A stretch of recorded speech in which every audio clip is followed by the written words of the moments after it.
Seguimos aquí en su espacio Voz para el Cambio por Telecanal 28, compartiendo ahora con Jacinto Ascensión una conversación que vamos a sostener con Gladys Jacqueline Piñeiro. Yo la conocí como Jacqueline, pero su nombre es Gladys, pero la mayoría de sus amigos y amigas le dicen Jacqueline.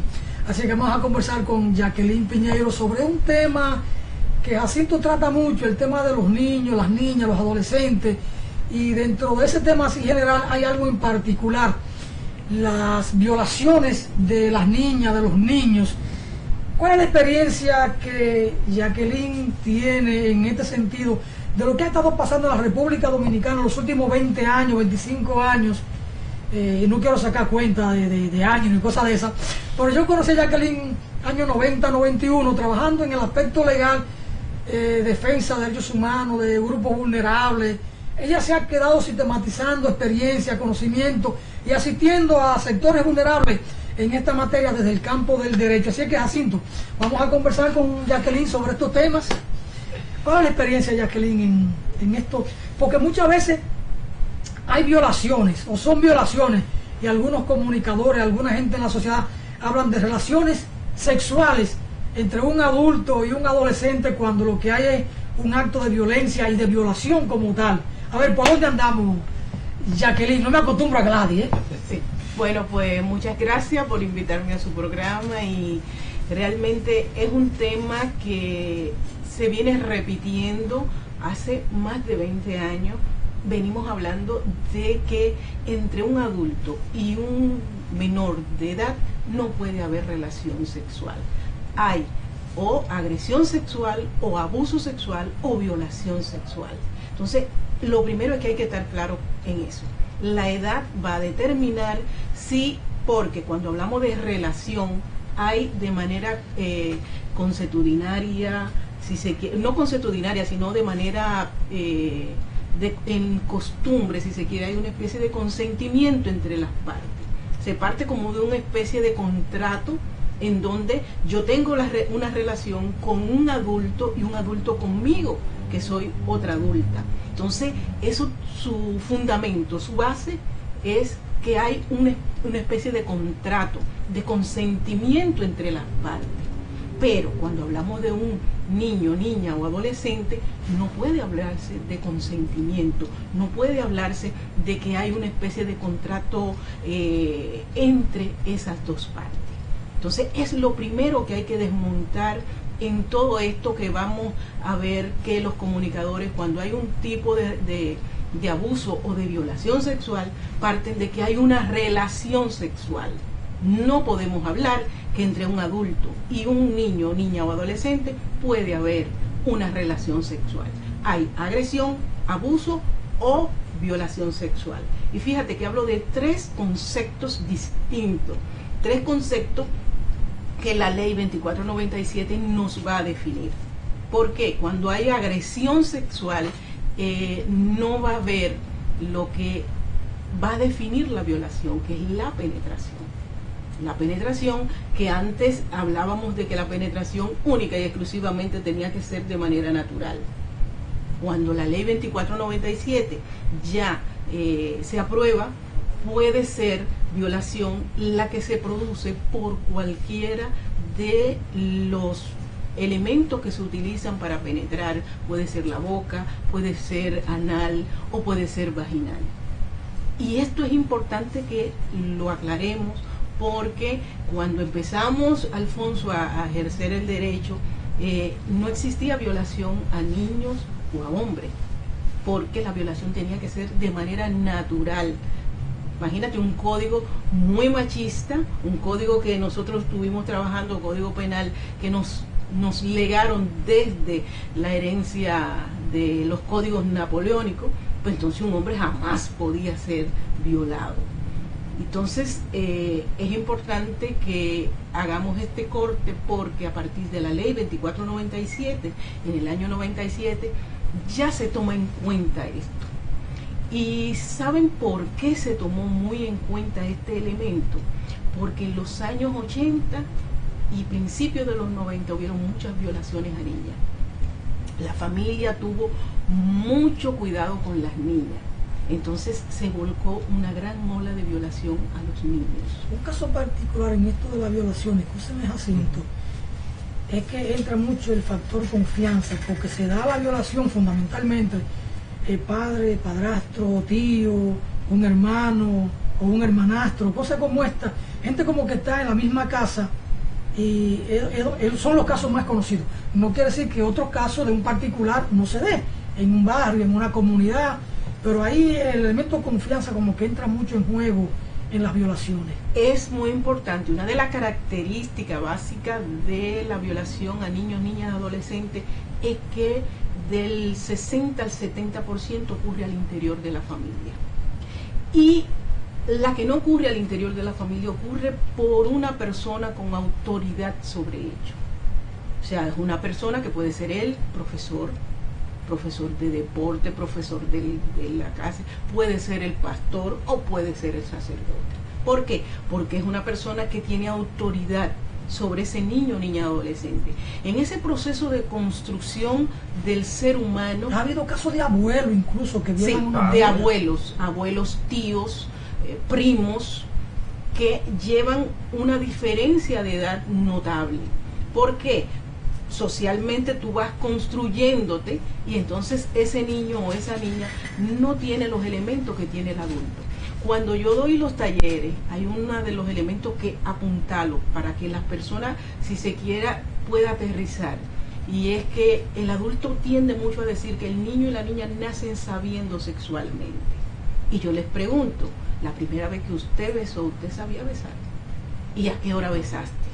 La primera vez que tuviste relación sexual, ¿la sabías hacer?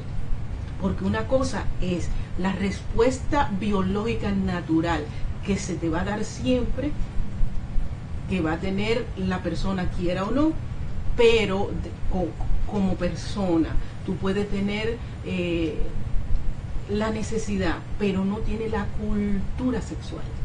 Esa manipulación, tocar, dónde tocar y cómo tocar, eso es cultural, eso es aprendido. Eso no te nace biológicamente. Entonces, no es verdad que los niños y niñas nacen sabiendo todo lo que implica la relación sexual. Eso es aprendido. Entonces, cuando tú encuentras a un niño o una niña que se da en la comunidad y al contrario es motivo de burla, que le baja los panticitos o que intenta muchísimas cosas, besarla, que sabe manipular como es un beso, entonces tú estás viendo a un niño o a una niña que posiblemente está siendo abusado o violado sexualmente. Sí, escucharte, Gladys, y más mirándote en esa faceta como abogada. Nosotros ya nos conocemos porque trabajamos con instituciones que trabajan con el tema de la niñez. Nosotros con la casa de acogida, ustedes son niños que vienen de situaciones de calle. Pero cuando uno toca el tema de la violación del derecho de la niñez, y va en este caso con el tema sexual, entonces uno ve que hay una timidez por parte del Estado, porque tenemos un organismo que se llama CONANI, que está para regular todos estos temas, inclusive de manera legal, de poder someter, de poder acompañar, de poder todo el rol que le toca. Pero uno ve a CONANI, lo ve muy tímido en estos temas. Pero cuando uno se va a la parte de provincia, en el caso de la frontera, dígase Elías Piñas, Jimaní, Pedernales, tú vas a encontrar que un caso de violación que se lleve a un juzgado termina concluyendo que esa niña violada va a ser resarcida con un solar y 50,000 pesos. Mayormente porque muchas veces los mismos jueces que están ahí, los mismos fiscales, a veces son familias de las personas que son demandadas por violaciones. Y eso yo te puedo decir porque tengo una amiga que su tesis, en una provincia de esa, no voy a decir el nombre para que ella no tenga problemas, su tesis es que hizo una investigación en su provincia, ella conociendo con tantos casos de violaciones de menores, y ella cuando fue a la cárcel no había un solo detenido por violación. Y al final, ella en la investigación que hizo, y ahí está en esa provincia trabajando con ONG que trabajan a favor de la infancia, todo el tema de lo que es la justicia, y sin embargo no había un solo condenado. Entonces, ¿qué es lo que está pasando en este país cuando esta problemática tan grave con el tema de la violencia y realmente no son como contundentemente apresados y que la justicia pueda realmente hacer cumplir a esa persona que hace un daño tan horrible y horrendo con el caso de la niñez? En los años 90, que yo ejercía mucho hasta la fecha, realmente no existía la ley 2497, existe en el 97 y se negociaba mucho. Uno de los clamores de lo que hacíamos este ejercicio era la no negociación y que el Ministerio Público tenía que actuar independientemente de la posible negociación que hicieran los familiares. El Ministerio Público tenía que actuar. Hay una costumbre de República Dominicana que negociaba los casos de violaciones con posibles matrimonios o con obtención de cosas a la familia, de la cama. No, tú me la tienes que mudar porque tú le quitaste su virginidad y esa virginidad hay que pagarla. Entonces no es el tema material. El Ministerio Público persigue el hecho del daño causado, el daño social, pero el daño a esa niña o niño que haya sido violado. Pero en las niñas se da mucho la negociación entre las familias. Entonces yo entendía que a partir de la ley 2497 este elemento había sido superado en grande. Es lamentable cuando uno todavía ve esto. A nivel del distrito ha mejorado, pero en las provincias todavía sigue esa parte que es más de costumbre. Sin embargo, el Ministerio Público esa negociación no lo ata, porque aún el Código de Procesal que establece que las partes pueden negociar, pero no cuando hay violación. Hay casos que no son negociables y esos fueron uno de los elementos que discutimos y por lo menos se pudo lograr. Que el Código Procesal, que el Ministerio Público puede negociar algunos casos, el caso de violación no hay violación, no hay negociación, y mucho menos cuando ese caso estamos hablando que es contra un niño, niña o adolescente. Le da un carácter de mayor elemento, esto que decimos los abogados que puede ser público. Es de orden público, pero le da mayor gravedad al crimen, con una agravante. Es un agravante el hecho de que sea la violación a un niño, niña o adolescente, agrava y convierte este caso en imposible de ser negociable. ¿Por qué? Porque regularmente eso es lo que se hacía por costumbre y se sigue haciendo. Si aún la familia... Que hay un elemento a nivel de la familia que es un elemento económico. Esas desigualdades sociales muchas veces, poder una niña, poder la mamá negociar o el padre, a veces es un tema económico, de poder decir... Es por temas económicos, porque vivimos en un país donde hay una miseria muy fuerte y ese nivel de miseria hace que la familia hagan cosas que en términos ético y moral no está bien, pero ahí está el Ministerio Público. No es el caso del Ministerio Público. Esa negociación familiar no ata al Ministerio Público. En el año 97, cuando se dio la ley 2497, eso se trabajó mucho con los ministerios públicos, con todos los que están dentro del que ejercían. Y yo entendía que esto ya estaba bastante superado. Con respecto a los jueces, mucho más, porque los jueces son especializados para trabajar la problemática de niños, niñas y adolescentes. Hay un área especial, o sea, a partir de que en el año 1994 se aplica el Código de Niños, Niños y Adolescentes, estamos hablando que se creó una jurisdicción especial y que esto no debería ocurrir, porque son jueces que deben ser especialistas en la materia, claro, en que los derechos del niño, la niña, están por encima del de los adultos y del de la familia. ¿Por qué? Porque a partir del 94 ya son sujetos de derecho en sí mismos. Y cuando el padre, la madre, no asume los derechos y la defensa de ese niño, niña o adolescente, entonces está el Estado que tiene que darles respuesta. ese Estado que está representado en el Ministerio Público, pero que adquiere su máxima representación en ese momento en el juez, que tiene que aplicar la ley. Sencillamente. Pero sin embargo parece que en los últimos años, cuando vemos todas las estadísticas de todo el embarazo en la adolescencia, de adolescentes, vamos a ver que ha aumentado más. Sí. Y mayormente ese embarazo, quien embaraza es un adulto. Es un adulto que le lleva el doble, el triple de edad. Entonces, tú te dices, ¿cómo es posible? Y esa es una de las partes que los medios de comunicación, por ejemplo, algunos programas, porque he escuchado mucho algunos comunicadores donde son enfáticos, ¿cómo puede ser posible que un hospital esté atendiendo a, por ejemplo, el hospital de San Cristóbal, que estaba atendiendo, tuvo la tasa más alta de niñas y adolescentes embarazadas? Cuando se vio quién fue que le embarazó, eran hombres de 50, de 60, de 45. ¿A quiénes? A niñas de 12, 13, 14, 15 años. Entonces, estamos hablando de que ahí habían violaciones sexuales. Si se fijan, lo primero que comencé estableciendo es: no hay relación sexual, hay violación sexual. Cuando un adulto tiene relación con un niño, niña, adolescente, hay una relación de violación. Y esa violación, que a veces la vamos a encontrar más del 60% dentro de la familia, también hay un consentimiento cuando no es dentro de la familia, porque el hecho de que un señor de 35 años llegó y viene donde mi hija, que lo que tiene son 12 o 13 años, por Dios, hay una relación de consentimiento, pero a un consentimiento de una relación tan diferente. ¿Y por qué se da también todo esto?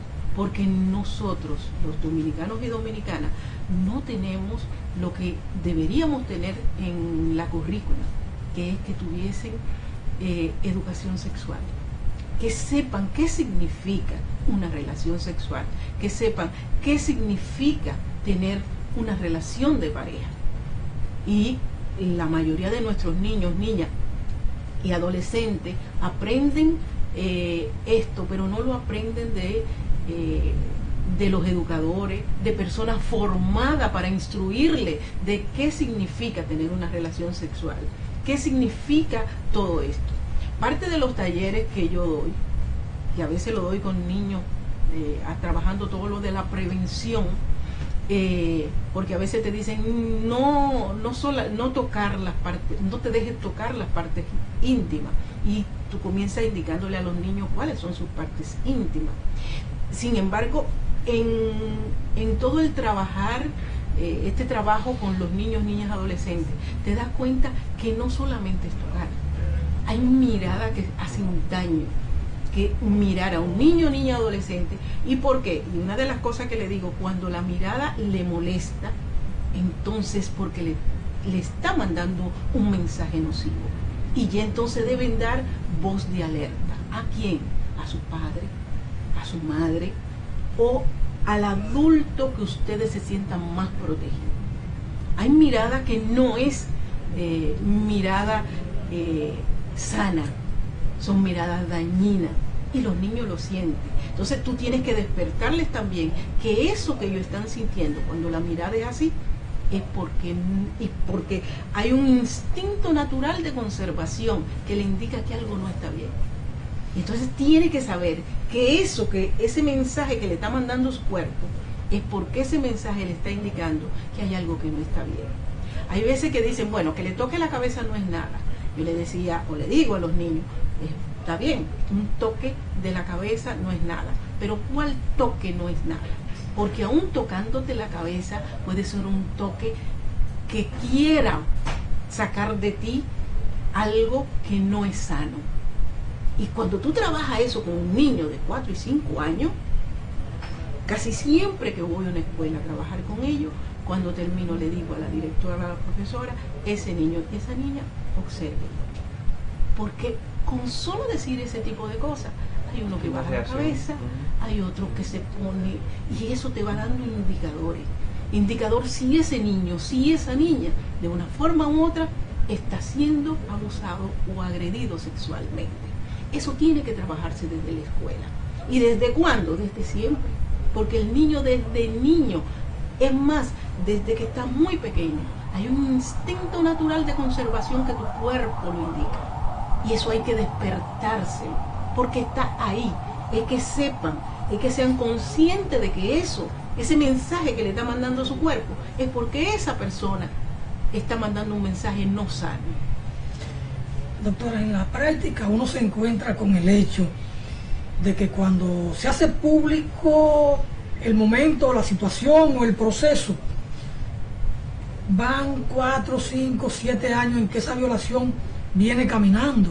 Sí. Empezó a los 7, 8 años y entonces llega el momento ya en la adolescencia, ya saliendo de la adolescencia, en esa pubertad, los 15, los 16, cuando explota la cosa. ¿Cuáles son las características? ¿Cómo se expresa esto que el niño o la niña tolere o acepte o la imposición, no sé cómo explicarlo quizás, de que durante años estén abusando? Y llega el momento en que ya no aguanta más, o en que quizás tiene un poquito de fuerza y revienta y lo dice, y en algunos casos sacan el dedo acusador. Ella lo sabía. En el caso, por ejemplo, de un padrastro, dice que la madre lo sabía. Sí. ¿Qué pasa con este cuadro? Sí, como ya les había contado, la mayoría, más del 60 o el 70% de los abusos sexuales ocurren al interior de la familia. Al ocurrir al interior de la familia es por una persona que posiblemente tiene autoridad sobre ese niño, niña, adolescente. En esta primera etapa de la vida de ese niño, niña, adolescente, no sabe lo que está pasando. No sabe que es una forma no normal de relacionarse con ese tipo de adultos. Hay algunas niñas, por ejemplo, que han sido violadas por sus padres y decían, no, yo creía que era una forma normal de las niñas relacionarse con sus padres. No saben qué es lo que está pasando. Bueno, y te dicen, mira, la violación empezó, o la agresión sexual empezó a partir, y tengo entonces ahorita que trabajar qué es agresión sexual para la ley 2497 y qué y cuándo entra el concepto de violación sexual. Entonces te dice, yo creía que era una forma natural, yo creía que era una forma de relacionarse las hijas con los padres, o no era mi papá, pero era mi padrastro. Yo creía que era normal, yo creía que así era que se hacía. Entonces cuando tú trabajas los casos, te das cuenta que explota por dos razones. O ya la niña entra en una edad que es consciente de que ese no es un tipo de relación normal entre padres e hijos, o entre tío y sobrina, o entre abuelo y nieta. Y ya me estoy dando cuenta y ya entonces comienzo a entender que esto no está bien. O en el caso de las adolescentes, que haya un embarazo. Posiblemente, la mayoría de casos explota con el embarazo, que ya viene, que tiene su menstruación y a los 13, 14 años ya es embarazada. Pero en los niños eso ocurre cuando ya el joven ya tiene 15, 16, se da cuenta de la situación, que lo están abusando y que no es una forma normal de relacionarse, pero ya tiene un cuerpo que le permite responder. Y entonces se da cuenta que todo este tiempo han estado destruyéndole la vida. Y entonces por eso es que las violaciones a niños, niñas, adolescentes explotan en la adolescencia, pero empiezan en la niñez. Empiezan 5, 6 años antes, cuando ese niño y esa niña no lo saben. Entonces, fíjense, el agresor tiene tiempo para estudiar su víctima. Ese niño o esa niña es estudiado. ¿Qué le gusta? ¿Qué no le gusta? Es una acción pausada, observativa, que va a venir a estudiar a ese niño o esa niña. Y cuando puede ocurrir con engaño. Si es un niño o una niña que es miedosa, te trabajo con engaño. Si te gusta mucho el bizcocho, te lo compro. Te doy dinero por sexo. Te enseño a la prostitución, a prostituirte. ¿Por qué? Porque hay un intercambio de dinero por sexo. Entonces, es un secreto entre tú y yo.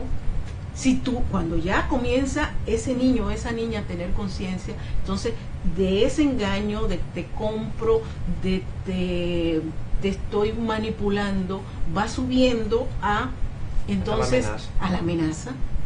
Del engaño sube a la amenaza, porque ya me estoy dando cuenta. Entonces, esa amenaza, mato a tu mamá, mato a tus hermanitos. ¿Tú lo quieres? Sí, lo voy a matar. Tú me quieres a mí, porque hay una contradicción, y ahí es la diferencia de los que trabajamos, porque no hemos formado como abogados en derecho de familia. No trabajamos con cosas, trabajamos con personas, trabajamos con sentimientos, trabajamos con emociones. Por eso trabajar el caso implica comprender todo esto. Entonces hay una contradicción, porque aunque mi papá me está haciendo todo esto, mi padrastro que me crió me está haciendo todo esto, yo lo quiero, pero tampoco no quiero lo que me está haciendo. Y hay un proceso de sentimientos encontrados muy fuerte, que hay que entenderlo para poder trabajar. Y por de ahí que un niño o niña no va a querer hablar. ¿Por qué? Porque cuando hace conciencia de que su papá va a ir preso, yo no quiero que mi papá lo metan preso. O sea, aunque me ha causado todo este daño, mi abuelo, no quiero que lo metan preso. Entonces, hay que comprender todo este proceso. Y quizá este proceso se entiende más con un niño o una niña. Y eso más o menos es lo que pasa con una mujer abusada. Y esos temas los vamos a trabajar en otros momentos. Pero realmente trabajar estos casos implica comprender todo este conflicto emocional de sentimiento que se va dando en un niño, niña, adolescente, hasta la violación. La diferencia entre agresión, las agresiones son todo ese engaño, manipulación y todo lo que implica ir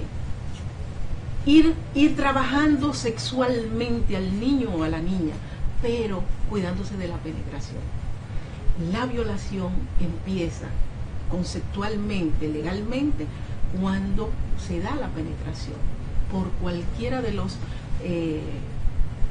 órganos que tenemos. Ya puede ser anal, vaginal o a través de la boca.